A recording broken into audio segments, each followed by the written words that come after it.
अच्छा, आपको क्या लग रहा है गार्जियंस होने के नाते कि इस घटना के पीछे क्या कुछ जो राजनीतिक ताकतें हैं या फिर कुछ पुलिस प्रशासन कुछ ऐसा जो कि इसको कुछ लोग कह रहे हैं कि भई गैंग वार का जो जी रिज़ल्ट है ये, या कुछ लोग कह रहे हैं कि कुछ ऐसा देखा जाता था जिसमें कि गतिविधि हमेशा ही देखने को मिलती थी। क्या थी ऐसी गतिविधि? पंजाब की तरह गुरुग्राम शहर के अंदर नशा परोसा जा रहा है। यहाँ से पुलिस ने बताया कि मेरे भानिज पर केस दर्ज है। बड़ी दुर्भाग्यपूर्ण बात है। ये बड़ी से लड़ने वाले जो लोग हैं, जो सनी मंडल गैंग कहा जा रहा है, ये पूरे गुरुग्राम के अंदर एक बहुत बड़ा रैकेट है। 7 तारीख से अभी तक पुलिस ने कितने लोगों को पकड़ा है? एक व्यक्ति को पकड़ा है, उसका कोई लेना देना नहीं, उसको नाबालिग बताकर पुलिस अपने आप को बचाने का प्रयास कर रही है। मैं गया था तो एएसआई पिंकी वहां पर बैठी हुई थी, उनके सामने ये बंदा पैर पालती मार के थाने के अंदर मूंगफली खा रहा है। अच्छा, एक बात बताओ मेरे को कि पुलिस ने आपको पहले से इन्फॉर्म किया था कि भई ऐसी घटना को जो अंजाम योगी आदित्यनाथ के क्षेत्र में यूपी के अंदर लोगों को ऐसे लोगों को एनकाउंटर किया जा रहा है। बिल्कुल। आप क्या क्या कर लगा रहे है कि ये तस्करी का जो धंधा जो चल रहा है, बहुत सारे लोग आरोप लगाते हैं।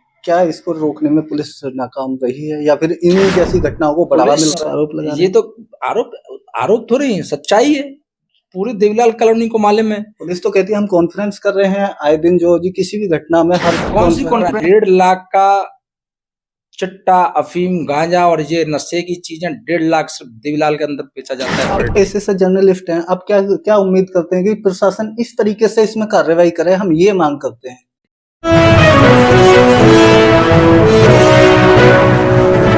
नमस्कार, मैं मृणाल और आप देख रहे हैं राइट टू स्पीच। मैं मौजूद हूँ गुरुग्राम के अंदर। जिस तरीके से आप देख रहे हैं कहीं तक घटनाएं आए दिन देखने को मिल रही हैं, जिसमें जो जी आमतौर पर मर्डर की बात करें तो गुरुग्राम में एक ऐसी छवि बनती जा रही है कि पुलिस प्रशासन इसमें नाकाम होता हुआ नजर आ रहा है। मेरे साथ में पर्व उप बड़ी के मामा जी यहाँ पर मौजूद हैं, जो कि एक वरिष्ठ पत्रकार हैं। हाँ, तो क्या लग रहा है कि आप जिस उसी दिन दो घटनाएं होती हैं और उन घटनाओं में एक बड़े स्तर पर पुलिस की नाकामी यहाँ पर देखने को मिल रही है। गुरुग्राम को मिलेनियम सिटी कहा जाता है और यहाँ की हाईटेक पुलिस के नाम से प्रसारित करते हैं। तो क्या लग रहा है? दुर्भाग्यपूर्ण है कि हमारे गुरुग्राम जिले के अंदर जिस प्रकार से घटना आए दिन बढ़ रही है, सिर्फ ये मेरे भानेज की बात नहीं है। बात यह है कि ऐसे अपराध दिन प्रतिदिन जो कि हमारी सरकार और प्रशासन हमेशा ये कहता है कि यहाँ पर जीरो टॉलरेंस है, यहाँ पर क्राइम नहीं है, जीरो है और हम इस पर बड़ी तेजी से काम कर रहे हैं। परंतु सरकार, प्रशासन इस चीज़ को क्यों नहीं समझ पा रहा कि गुरुग्राम पंजाब की तरह गुरुग्राम शहर के अंदर नशा परोसा जा रहा है। अगर आप पुलिस प्रशासन के किसी भी अधिकारी से पूछेंगे तो वो कहेगा कि हमारे गुरुग्राम में नशा ही नहीं परोसा जा रहा है। जबकि खासकर आज मेरे भानिज की जो घटना घटी है और पहले भी जिस प्रकार से पुलिस ने बताया कि मेरे भानिज पर केस दर्ज है, बड़ी दुर्भाग्यपूर्ण बात है। पुलिस के पास कोई भी एविडेंस नहीं जुटा पाई कि कि उसको बड़ी को अंदर कर सकती थी। अगर वो अपराधी था, आपने अंदर उसको क्यों नहीं किया? नंबर 1 बात। दूसरी बात, आपके पास कोई ठोस सबूत नहीं। जैसे कोई कहता है कि मैंने मार दिया या जिसमें कंप्लेंट हुई, बड़ी का कोई फुटेज नहीं, कहीं भी कुछ चलता है तो उसमें बड़ी दिखते नहीं है। चलिए ये बात एक तरफ, परंतु ये बड़ी से लड़ने वाले जो लोग हैं, जो सनी मंडल गैंग कहा जा रहा है, ये पूरे गुरुग्राम के अंदर एक बहुत बड़ा रैकेट है। मैंने 37 लोगों की लिखित में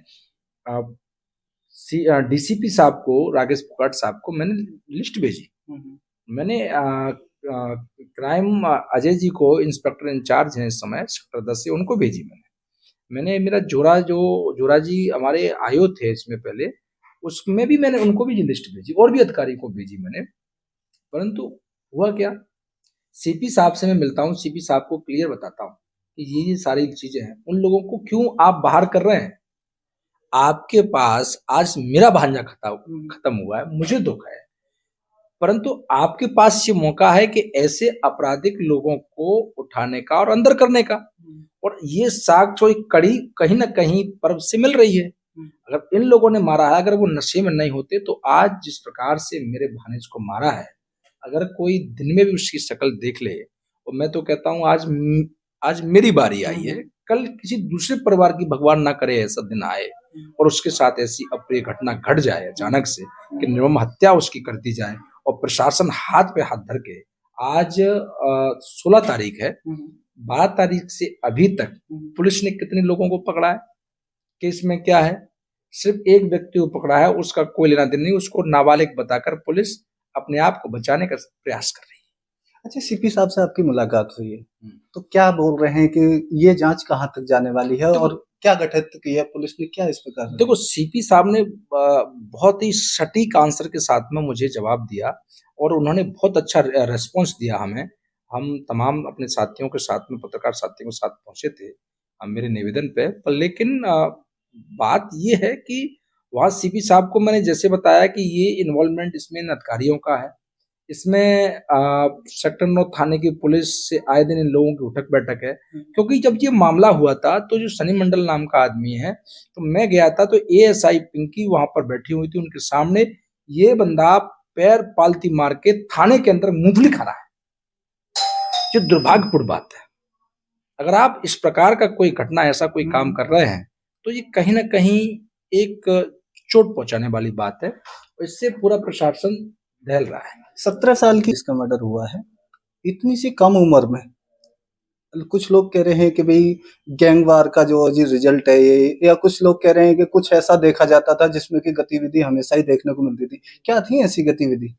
ये भी सुन लीजिए, पर्व जो है वो अपने स्कूल जाते थे, ठीक है, उनको नहीं मालूम, जैसे मान लीजिए आप है, मैं पर्व हूँ और आप है उस गैंग के व्यक्ति, मेरी आप अब मेरे पास आए, ये आपके कैमरामैन, भाई रमाकांत ऐसी बात है, भाई पर्व ऐसी बात है कि ये यार मान नहीं रहा है, मुझे तो नहीं मालूम तुम गैंग के आदमी हो, मैंने तुमको पीट दिया, भाई ये मेरा दोस्त है, झगड़ा हो गया, ठीक है कोई बात नहीं, एक बार हो गया, 2 बार हो गया, अब परंतु क्या उसकी पुलिस के पास कोई ऐसा रिकॉर्ड था?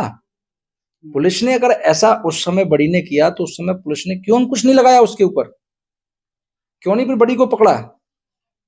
और फिर आप आज 3-3 केस उसके ऊपर दिखा रहे हैं, तो उस केस से क्या ये जो आपराधिक लोग हैं जिन्होंने बड़ी का मर्डर किया है, एसीपी साहब ने उसमें बयान दिया है, तो क्या एसीपी साहब ये बताएं उस मर्डर केस से इसका क्या संबंध है इन केसों से? अच्छा, एक बात बताओ मेरे को कि पुलिस ने आपको पहले से इन्फॉर्म किया था कि भी ऐसी घटना को जो अंजाम दिया जा सकता है? मेरे पास फोन आया था पुलिस सेक्टर 9 थाने से कि आज ये बड़ी है जो उन लोगों के साथ में फिर देखा जा रहा है जिनके खिलाफ पहले इनका झगड़ा हुआ था, आज उनके साथ देखा गया है। रमाकांत, मुझे सूचना मिली है कि ये एक सोची समझी प्लानिंग है, चाल है और इसको कभी भी इसके साथ कोई भी घटना घट सकती है। हमारे पास ये पूरा मैसेज है। अच्छा, आपको क्या लग रहा है गार्जियंस होने के नाते कि इस घटना के पीछे क्या कुछ जो राजनीतिक ताकतें हैं या फिर कुछ पुलिस प्रशासन कुछ ऐसा जो कि इसको गैंग को एक गैंग वार में जो बदल देना, कुछ ऊपर का सिस्टम काम कर रहा है, या फिर ये नाबालिग लोगों ही आपस में ऐसे ही छोटे मोटे धंधा? नाबालिग कोई नहीं है इसमें, देखो मैं बताऊं, नाबालिग सिर्फ इसमें पर्व था, यही सबसे छोटा है और इसका ही हत्या कर दी गई और ये ना किसी गैंग से इसका कोई संबंध है, ना ही ये इस प्रकार प्रवृत्ति का व्यक्ति है। वो तो क्या हमारे खानदान में नहीं है कोई? नहीं, मैं उस गैंग की बात कर रहा हूँ, मैं उस गैंग की बात कर हम रहा उस हूँ गैंग की भी बता रहे हैं, उस गैंग पे भी मैं जा रहा हूँ। जो उस गैंग की बात जिस प्रकार से जो मिल रही है देखने को, तो वो भी एक सोची समझी एक झूठी बातें हैं और जिस प्रकार से मनगढ़ंत बातें बना के बोला गया है कि उसमें गैंग से उसका लेना देना था, उसका 17 साल का लड़का, उसका क्या गैंग से लेना देना था? अगर वो गैंग से लेना देता, क्या हम इतने कमजोर लोग हैं कि हमारे पास हमें अब गैंगों में शामिल होना पड़ेगा? हम इतने कमजोर लोग हैं कि हमारे पास खाने को रोटियां नहीं है कि हम तुम्हारे आगे हाथ फैलाने जाएंगे, किसी के आगे जाएंगे? हमें तो ईश्वर ने सब कुछ दिया है, हम ईश्वर के अधीन सारे काम करते हैं, हम डरते हैं तो ईश्वर से डरते हैं, हमें इन सब बातों से कोई मतलब नहीं है। हमारा तो ये है कि हमारे बच्चे को इंसाफ मिलना चाहिए। मेरे भानेज के साथ गलत हुआ है, निर्मम हत्या हुई है, पुलिस ये कहे, पुलिस ने ये बिल्कुल भी उसमें कल नहीं कहा कि हम उनको कड़ी से कड़ी सजा देंगे, उनको जल्द से जल्द उठाएंगे। योगी आदित्यनाथ के क्षेत्र में, यूपी के अंदर लोगों को, ऐसे लोगों को एनकाउंटर किया जा रहा है। आप क्या कर रहे हैं? यहाँ भी तो भाजपा सरकार है ना, यहाँ तो अब मैं इस बात को कहूँ, निकम्मी सरकार है, टोटल निकम्मी सरकार है। भाई 5 दिन 7 दिन हो जाते हैं, तुम्हारे अधिकारी सो रहे हैं, प्रशासन सो रहा है, तो मैं तो कहूँगा यहाँ तो अपराध बढ़ रहा है दिन प्रतिदिन, किसी न किसी के साथ घटनाएं घट रही है। आज मेरी बारी है, इंतजार करिए, आज एसीपी साहब ने कहा कल, आज नहीं तो उनके साथ हो जाएगा कुछ दिन बाद, जब उनका बच्चे के साथ या किसी और के बच्चे के साथ में होगा तो एक नई कहानी की शुरुआत हो जाएगी। आपको क्या लग रहा है कि ये तस्करी का जो धंधा जो चल रहा है, बहुत सारे लोग आरोप लगाते हैं, क्या इसको रोकने में पुलिस नाकाम रही है या फिर इन जैसी घटनाओं को बढ़ावा मिल रहा है? पुलिस नाकाम नहीं है, पुलिस को पैसा मिल रहा है। पुलिस नाकाम नहीं है, ये तो आप आरोप लगा रहे ये हैं। तो आरोप थोड़ी है, सच्चाई है। पूरी देवीलाल कॉलोनी को मालूम है। पुलिस तो कहती है हम कॉन्फ्रेंस कर रहे हैं आए दिन, जो जी किसी भी घटना में हर कौन सी कॉन्फ्रेंस कर रहे हैं? 1.5 लाख का चिट्टा, अफीम, गांजा और ये नशे की चीजें 1.5 लाख सिर्फ देवीलाल के अंदर बेचा जाता है पर डे का ये है। और जो कहाँ जाता है पैसा 1.5 लाख? सरकार इस चीज पे कभी चिंतन करेगी? प्रशासन करेगा? वहां का हर घर का बंदा आज परेशान है कि मेरे बच्चे के साथ कोई ऐसी घटना न घट जाए, सब डर रहे हैं। आप एक पेशे से जर्नलिस्ट हैं, आप क्या क्या उम्मीद करते हैं कि प्रशासन इस तरीके से इसमें कार्रवाई करे? हम ये मांग करते हैं। हम पत्रकार होने के नाते तो कोई कार्रवाई नहीं चाहते हैं जी। हम चाहते हैं आम नागरिक की तरफ से। हम भी एक आम नागरिक हैं पत्रकार से पहले, क्योंकि हम यहाँ के रहने वाले हैं, निवासी हैं। आज से 1990 से देवीलाल कॉलोनी के अंदर रह रहे हैं। अब ये तो सरकार को सोचना चाहिए, प्रशासन को भी, कि आप अपने आप को बचाने के लिए जो व्यक्ति भगवान को प्यारा हो गया ना, उसको दोषी मत ठहराओ, ईश्वर से डरो।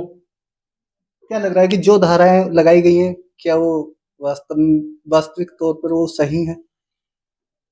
किस पर धारा लगाई गई? जो धाराएं जो जिस तरीके से मर्डर में जिन जो इन्वॉल्व पाए गए हैं। नहीं, धाराएं तो देखो, उसमें अपहरण की हमने पहले एफआईआर दर्ज कराई थी, पूरी रात भर सर्च की। 12 तारीख को अपहरण हुआ था, 13 तारीख की सुबह 5:08 पे एफआईआर की कॉपी हमें दी गई। उसका प्रिंट निकाला गया, उसका टाइम उसमें आता है एफआईआर कब दर्ज हुई। तो 13 तारीख की सुबह हुई। पूरी रात भर हम पुलिस के साथ सर्चिंग करते रहे, कोई भी मिले नहीं। 3 दिन तक हम ही पुलिस को उल्टा बताते रहे, ये लोकेशन है, यहाँ लोकेशन है, क्योंकि पुलिस के पास कुछ नहीं। जब हम सीपी साहब से मिले तब कुछ यूनिट बनाई गई, जो राजेश फोगाट साहब के पास केस ट्रांसफर हो गया, उन्होंने अपने हैंडल कर दी, यूनिट बनाई जगह जगह, उनको सारी तरफ से देखकर तब इस पर कोई कार्रवाई हुई है। देखिए, जो ये घटना घटी है वो काफी ही जो दिल दहला देने जैसी घटना है, क्योंकि एक अचानक 17 साल के नाबालिग को, उस पर ऑलरेडी जो एफआईआर की बात अगर पुलिस कर रही है तो ये बिल्कुल निराधार है। और फिर अगर कुछ ऐसा है तो फिर परिवार इसका सबूत मांग रहा है। इसी के साथ में बने रहिए, मृणाल के साथ में मिलेंगे किसी नेक्स्ट वीडियो में। तब तक के लिए जय हिंद, जय भारत, धन्यवाद, आभार, थैंक यू सर।